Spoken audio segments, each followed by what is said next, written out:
Welcome back to the show, and we have some very tragic news to start off the show today with. Buffalo Bills cornerback Josh Norman has been reported missing as of last night.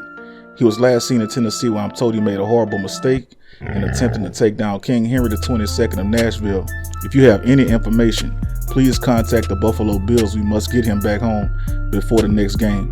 But on from there, we have to talk about the smackdown laid by the Tennessee Titans onto the Bills in a very rare Tuesday night football matchup.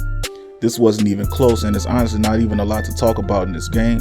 Both teams came into this matchup undefeated, and one had to go home with the loss.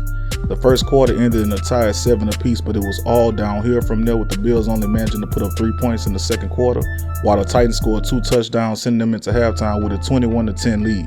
Also, in the second quarter was the last time we had a sighting of Josh Norman. Again, if you have any information, please make sure to contact the Buffalo Bills.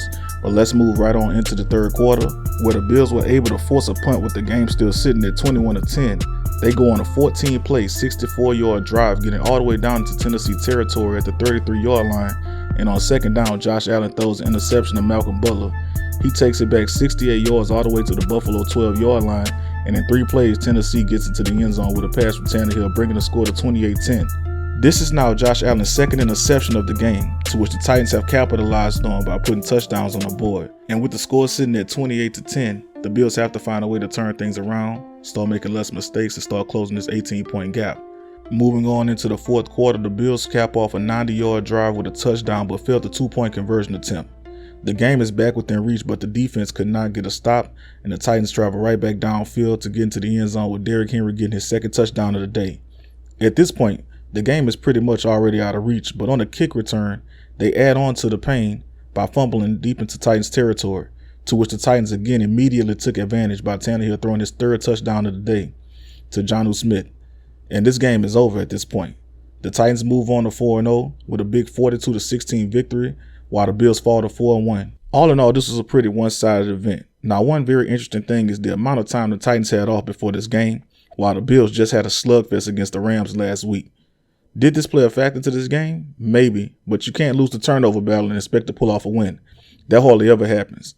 Now, another big thing about this game was that the Bills' defense was without Tre'Davious White, who's a top 5 cornerback in the league, and the Titans took full advantage of that.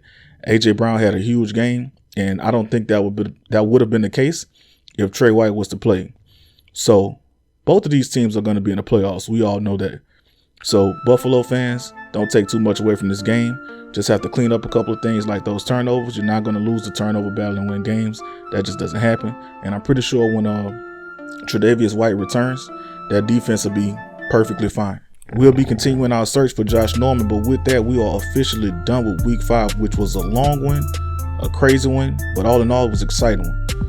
Hopefully Week 6 could be just as exciting, but make sure you like, subscribe, and comment your thoughts down below. And with that being said, I'm out.